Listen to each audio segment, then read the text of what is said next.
শুকরিয়া আদায় করলে অবশ্যই আল্লাহ তাআলা বান্দার নিয়ামত বাড়িয়ে দেন।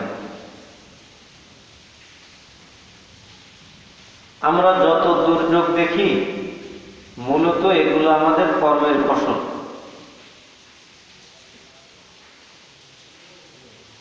আল্লাহ তাআলা বান্দাকে মাফ করতে চান বিধায় এই দুর্যোগগুলো দেন।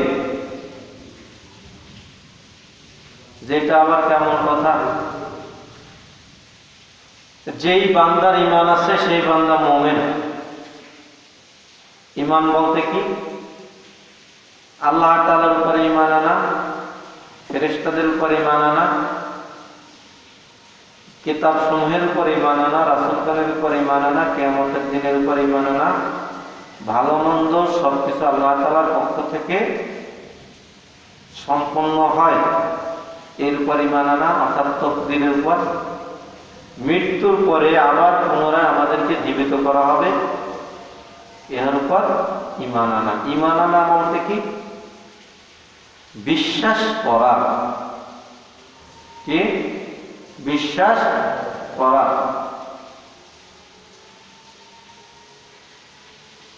যেই ব্যক্তি ঈমান আনছে অর্থাৎ বিশ্বাস করছে এই সকল বিষয়সমূহ, সেই ব্যক্তি মুমিন। সেই ব্যক্তি কি? মুমিন। আর মুমিনের জন্যই আল্লাহ তাআলা রেখেছেন জান্নাত। কার জন্য? ইন্নাল্লাযীনা আমানু, নিশ্চয় যারা ঈমান আনে, ওয়া আমিলুস সলিহাত, সাথে সৎকর্ম করে। দুনিয়ার দিকেও সৎকর্ম করতে হবে আর ইসলামের দিকেও সৎকর্ম করতে হবে। ইসলামের যেটা নিষিদ্ধ ওইটাই অসৎকর্ম, সহজ কথায়। এর জন্য আল্লাহ তাআলা রেখেছেন জান্নাত। কি রেখেছেন? জান্নাত। এই মুমিনদেরকে জান্নাতে নেওয়ার জন্য মুমিন বান্দা যে অপরাধ করেছে এই অপরাধ থেকে মাফ করার জন্য আল্লাহ তাআলা দুর্যোগ দেন। এটা একটা সহজ কথা।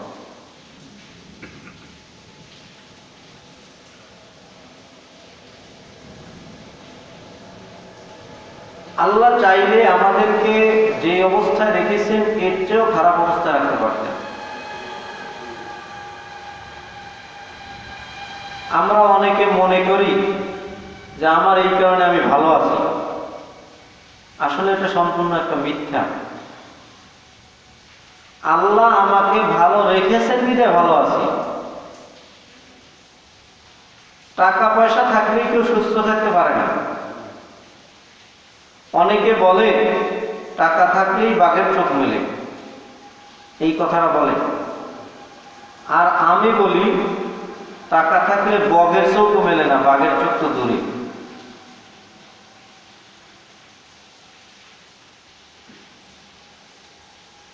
কাজ করে একজনে, খায় আর একজনে। সম্পদ একজনের, ভক্ষণ করে আর একজনে।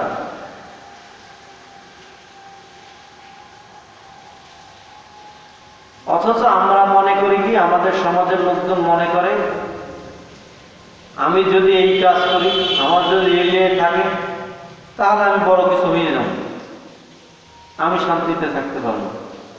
কিন্তু আদৌ এই কথা সঠিক না। এর জন্যই আল্লাহ তাআলা বলেন আল্লাহু খায়রুর রাযিকিন, উত্তম রিজিকদাতা আল্লাহ। উত্তম রিজিকদাতা কে? আল্লাহ। তাহলে উত্তম রিজিক দাতা যদি আল্লাহ তাআলা হন, তাহলে আল্লাহ তাআলার আদেশের বিরুদ্ধে গিয়ে কেমনে সুদ খায়, ঘুষ খায়, ভাই বোনের জমি ঠকাইয়ে খায়, মাইয়ের জমি না দিয়ে ছেলেরে লিখে দেয়, ছেলেরে না দিয়ে মেয়েরে লিখে দেয়, এক ছেলেরে না দিয়ে আরেক ছেলেরে দিয়ে দেয়, এগুলো কিভাবে করে?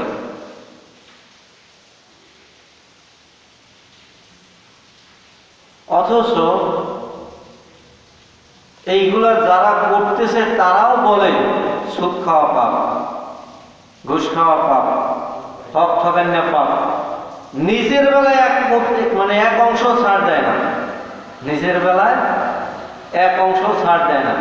আমার কাছে একজনে বিচার নিয়ে আসছে, তার জমি সে পাচ্ছে না, তার প্রাপ্ত জমি সে পাচ্ছে না, অথচ সেই আবার আমার কাছে বলতেছে যে তার স্বামীরে তার শ্বশুর সব জমি লিখে দিয়েছে, তার ননদের না দিয়া।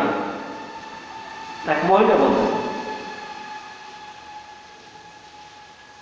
হুজুর এত চাই নেই, তারপর আমার শ্বশুরের দেশে, কিন্তু শ্বশুরে অনেক বুঝেছি যে আপনার মাইয়াকেও কিছু লিখে দেন, কিন্তু হ্যাগো দেয় নাই, এতে কি আমাকে পাপ হইবে?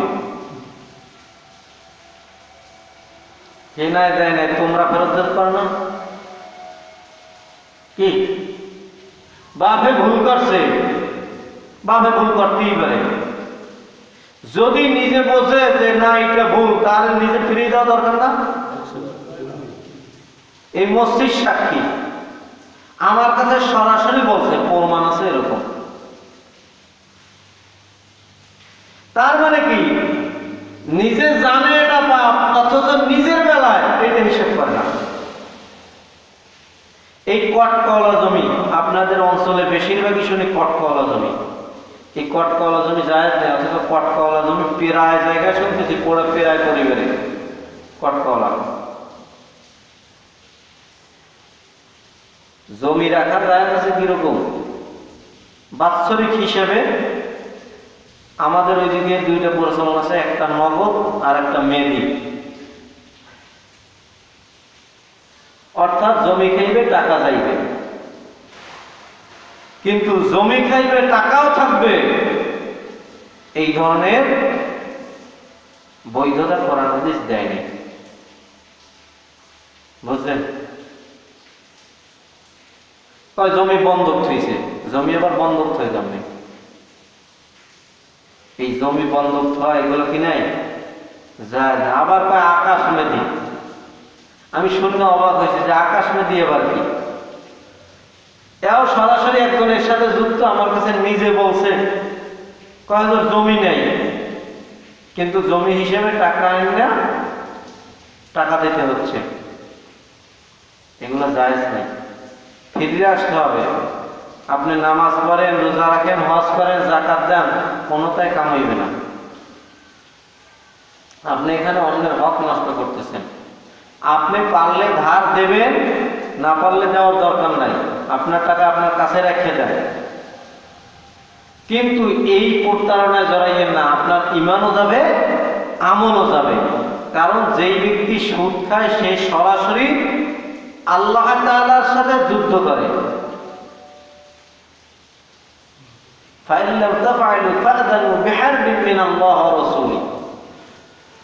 এই যে সুদ সম্পর্কে আপনার কাছে বাণী পৌঁছেছে আর আপনি সুদ থেকে ফিরে থাকেন নাই, আল্লাহ বলেন সে যেন আল্লাহ আল্লাহ রাসূলের সাথে যুদ্ধে লিপ্ত হয়ে গেছে। তাহলে মনে করেন কি আপনি আল্লাহ আল্লাহ রাসূলের সাথে যুদ্ধে লিপ্ত হইয়া জান্নাতে যাইবেন? মরা লাগবে বাবারা, মরা লাগবে, বাঁচে থাকতে পারবেন না। এইখানে সামান্য একটু সময়, কতটা কষ্টে আর থাকবেন। আগের কষ্ট তো নাই, একটা সময় ছিল কানিতে কানিতে জমি ছিল কিন্তু ধান হয় নাই, এরকম সময় গেছে না? অভাব তো আমাদের আপনারা বেশি দেখছেন, এখন তো ওই অভাব নাই, আছে? আছে বলেন? এখন যে লোকটা সবচেয়ে গরিব তার ঘরে 2-4 দিনের খাবার থাকে, 2-4 দিনের খাবার থাকে, তার মানে ওই অভাব নাই। আমি দেখছি কত মানুষ পড়ার মতো কাপড় ছিল না, শীতকালে কত কষ্ট করতে দেখছি, এখন ওই অবস্থা নাই। এখন যারা ওই অবস্থার মধ্যে আছে তাদের সম্পদের অভাব নেই, কিন্তু কিপটামি করে ওই অবস্থায় থাকে। কিপটামি ইসলামে জায়েজ নেই, সোজা কথাই বলছেন। তাহলে এখন তো ওই অভাব নাই, আপনার কেন সুদের পিছনে দৌড়াইতে হবে? আপনার টাকা আপনার কাছে নিরাপদ রাখেন, যদি মনে করেন এর ধার দিব দেন, কিন্তু না দিলে প্রতারণা করেন না। এরকম আছে নিজের টাকা কয় আমার কাছে তো টাকা নাই, এক জায়গায় দান এনে দিতে পারি। কি কয়? যেটা আছে কার টাকা? নিজের টাকা। কয় এক জায়গায় দান এনে দিতে পারি, কিন্তু এত হইলে দেওয়া লাগবে। আরে যার কাছে দান এনে দেবো তারে এত টাকা দেওয়া লাগবে। আমার ভাষায় মেলা ঘুরাইয়া খাওয়া। আমার ভাষায় কি মেলা ঘুরাইয়া খাওয়া। আমারই একজনে কইছে হঠাৎ করিয়া, কয় আমার কাছে তো টাকা নাই, কিন্তু একখানে দান এনে দিতে পারি। টাকা নিজেরই। আর একজনে করছে কি আমার কাছে কিছু টাকা থুয়ে গেছে, থুয়ে যে কয় কি অমুকে টাকাটা নেতে আইবে না, মই দিছি এক করবেন না, কইবেন যেটা আপনারটা, মই আপনার কথা বলছি। কি হইনি কি কাম? আমি সাথে সাথে না, আমি আসাম হয়েছি, আমি সাথে সাথে ধরাই দিছি। কারণ আসাম হয়েছে ওটা ধরাই দিছি। কথাটা বলছেন? এই ধরনের প্রতারণা এটা জায়েজ না। এই প্রতারণার কারণে মাপে কম দেয়, খাদ্যে ভেজাল দেয়, এটার সাথে ওটা মিলিয়ে গেছে। এইসব করার কারণে, যাকাত না দেওয়ার কারণে, দান সৎকার না করার কারণে, অন্যের হক ঠকানোর কারণে আজকের এই যে আমরা দুর্ভোগ পোহাইতেছি। আজকে দেখেন টাকা আছে, কেনার মতো তরকারি নেই। আবার অনেকের দেখতে শুনতে খুব ভালো পরিবার মনে হয়, কিন্তু যে বাজারে যে তরকারি কিনবে, চাউল কিনবে, এরকম টাকাও অনেকের নাই, কিন্তু কারো কাছে বলতে পারে না। মূল সমস্যা এই জায়গায়, কেননা আমাদের পাপের অবস্থা এতটা বাড়ছে যে আল্লাহ তাআলা এই পাপের বিপরীতে আযাব চাপাইয়ে দিয়েছেন।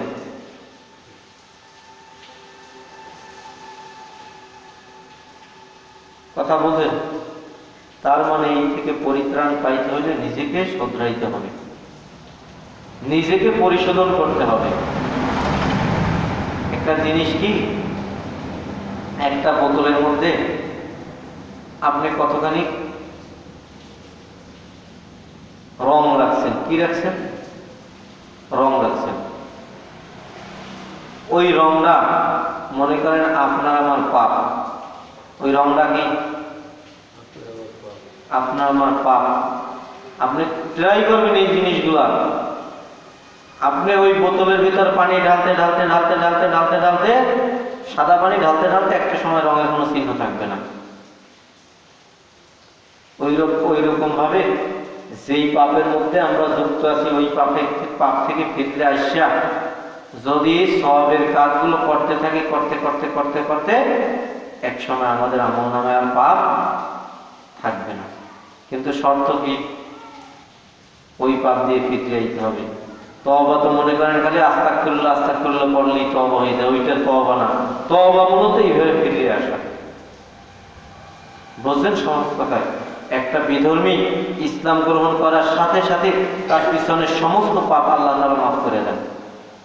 আর আমরা মুসলমানের ঘরে জন্ম নিয়ে মুসলমান দাবি করিয়া, ইমানদার মুমিন দাবি করিয়া আমাদের পাপ থেকে আমরা ফিরি না। তারে কেন আল্লাহ তাআলা মাফ করছেন? কেননা তার পিছনের সব পাপ থেকে সে মুক্ত হইয়া আইছে। বলছেন? এই জন্য সকলের কাছে আরজ থাকবে, আমি ছোট্ট মানুষ, সব কারো ছেলের বয়সী, কারো নাতির বয়সী, কিন্তু ছোট্ট মানুষ হইলে এই কথাগুলো তো আমার ব্যক্তিগত না। এই কথাগুলো কোরআন হাদিসের পক্ষ থেকে। সুতরাং এই কথাগুলো একটু মানার চেষ্টা করেন। মানুষ হিসেবে না আমি, যে কথাগুলো কোরআন হাদিস থেকে যখন এই কোরআন হাদিসের কারণে এই কথাগুলো মানি।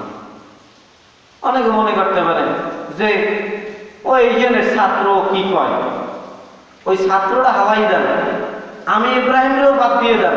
মনে করেন আমি একটা খারাপ মানুষ, ওইটাও বাদ দিয়ে দেন, আমারই বাদ দিয়ে দেন, কিন্তু এই কথাগুলো যে বললাম, এই কথাগুলো তো খারাপ কথা না, এই কথাগুলো আমার ব্যক্তিগত কথা না, এই কথাগুলো আমার বাপ দাদার কথা না, এই কথাগুলো কোরআন হাদিসের কথা। সুতরাং ওই পাপগুলো থেকে ফিরে আসেন, নিজেকে সংশোধন করেন, নিজের পরিবারে যারা আছে তাদেরকে সংশোধন করার চেষ্টা করেন। আপনারা দেখেন আপনাদের পরিবারে যার যার ছেলে মেয়ে আছে, দেখেন এই যে নামাজ পড়তে আসছেন, এই নামাজ পড়তে যাইয়া কয়জনে জিজ্ঞান পোলাডারে যে তুই নামাজ পড়ছ, মাইয়াডারে নাতিদারে নামাজ পড়ছো, বা যখন নামাজ পড়তে আসেন তখন এই ফজরের সময় আসেন কয়জনে উঠে দিয়ে নিজের বউ হোক, ছেলে মেয়ে হোক, নাতি হোক, কয়জনে উঠে দিয়ে আসেন যে তোরাও নামাজ পড়। একটু চেষ্টা করেন, খালি নিজে বাঁচারই চেষ্টা করতেছেন, পরিবারের বাঁচানোর কিন্তু চেষ্টা করা লাগবে। আর মনে করেন না যে খালি 5 ওয়াক্ত নামাজ পড়লেই পার পেয়ে যাবেন। আকাম যা আছেন নামাজও পড়তেছেন, আকাম যা আছে সব করতেছেন, নামাজও পড়তেছেন। মনে রাখবেন আপনার নামাজ কবুল হওয়ার পিছনে শর্ত হলো কি? পাপ ছেড়ে দেওয়া। নামাজ যদি নামাজের মতো পড়েন, আপনার নিজের মধ্যেই এইটা যে পাপ, এই পাপটা অনুভূত হবে। পাপটাকে পাপ বললে কি মনে হবে যে না আসলে এটা পাপ, এটা আমার ছাড়ার দরকার। কিন্তু আপনি যে নামাজ পড়তেছেন, নামাজ আপনার কবুল হচ্ছে না বিদায় আপনার ওই পাপও ছাড়া যাচ্ছে না। দেখবেন পাপ আপনার ছাড়া লাগবে না, আপনাকে পাপ ছাড়িয়ে চলে যাবে। এরকম অনেক বিষয় আছে যে বিষয়গুলো প্রকাশ্যে বলা যায় না, এই জন্য বলতেছি না। আপনাকে পাপ ছাড়িয়ে চলে যাবে বিভিন্ন প্রেক্ষাপটে। আপনি পাপ করতে যাবেন একদিকে, আপনার আল্লাহ ঘুরে নিয়ে যাবে আর একদিকে। নামাজটাকে নামাজের মতো পড়েন, উজুটা করেন, আসলে উজুটা সঠিকভাবে হচ্ছে কিনা নিজের দিকে নিজে লক্ষ্য করে পারেন। আমি অনেকের দেখি উজু করতে আইসে পাউডারে কোনো মতে পানিতে লাড়া দিয়ে চলে যায়, পায়ের মধ্যে কাদা থাকে, পায়ের নিচে দেখা যায় এই জায়গায় কাদা, পাওয়ার পুরো সাপটা কাদায় ভরে থাকে। তাহলে কি উজু করলেন? এরকম একটা দুইটা না, অসংখ্য বিষয় আছে। বাথরুমে যায়, প্রায় বাড়িতে দেখি ঢিলাকুলুকেরও ব্যবস্থা নাই, টিস্যুরও ব্যবস্থা নাই। ঢিলাকুলুকেরও ব্যবস্থা নাই, টিস্যুরও ব্যবস্থা নাই। আমার তো বলতেও এগুলো লজ্জা লাগে।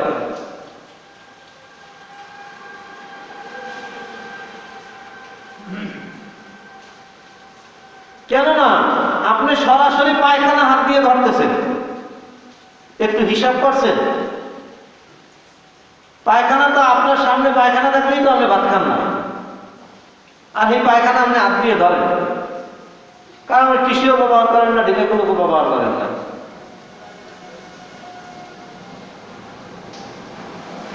প্রস্রাব দেখলে এমনি নাক ছিটকায়, অথচ প্রস্রাব করে না ঢিলাকুলুক ব্যবহার করছে না পানি ব্যবহার করছে, উঠেই আড়াতেছে। প্রস্রাব সব নিজেরটা নিজের গায়ে পায়।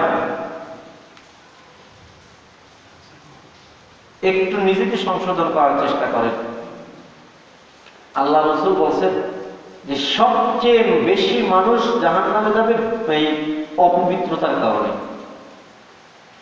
প্রস্রাবের ছিটা থেকে না বাঁচার কারণে বেশি জাহান্নামে যাবে।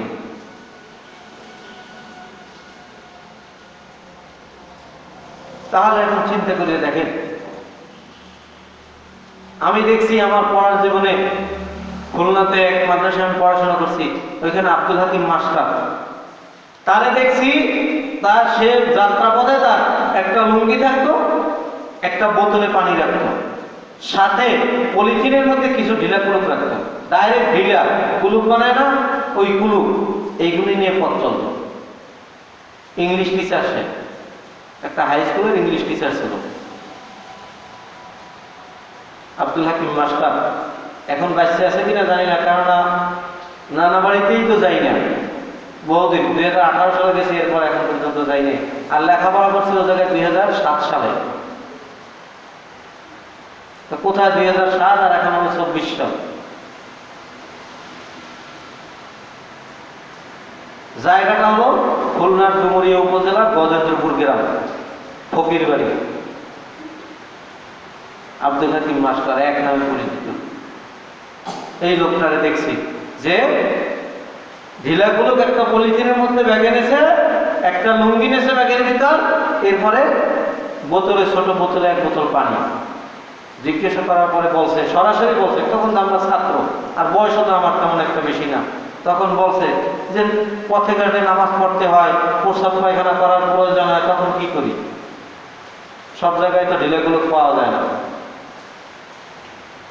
কেউ তো খারাপ চোখে দেখছে, কারণ এটা তো আমার কাছে এমনি এমনি আসে নাই। অনেকে খারাপ চোখে দেখছে, যার কারণে আমার কাছে এই তথ্যটা আসছে। তখন আমি ছাত্র হইলেও মানে অনেকে আমার ভালো জানতো। যখন আমি শুনছি তখন আমার একটু কৌতূহল লাগছে, কৌতূহলের কারণে আমি জিজ্ঞাসা করছি। অথচ আমাদের চরিত্র পাল্টাইতে পারিনি। একটু নিজেই চিন্তা করে দেখেন তো, কয়দিন এইগুলো হিসাব করছেন? কয়জনের বাসায় টিস্যু পেপার আছে একটু নিজের দেখেন তো, বা ঢিলে পুরুক আছে কয়জনের বাসায়? প্রত্যেকের বাড়িতে তো মাটি আছে না? কিছু ঢিলে পুরুক তো বানাই রাখা যায়। অনেকের বাড়ি কাজে যায় যদি বাথরুমে যাইতে হয় তখন তো বেকায়দায় বলে।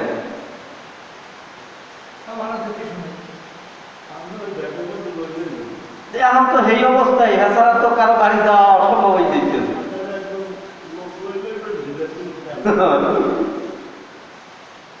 যতটুকু বললাম, আল্লাহ তাআলা আমাদেরকে আমল করার তৌফিক দান করুন। আমাদের সকলকে পরিপূর্ণভাবে পাপ মুক্ত হয়ে মৃত্যুবরণ করার তৌফিক দান করুন। আমিন।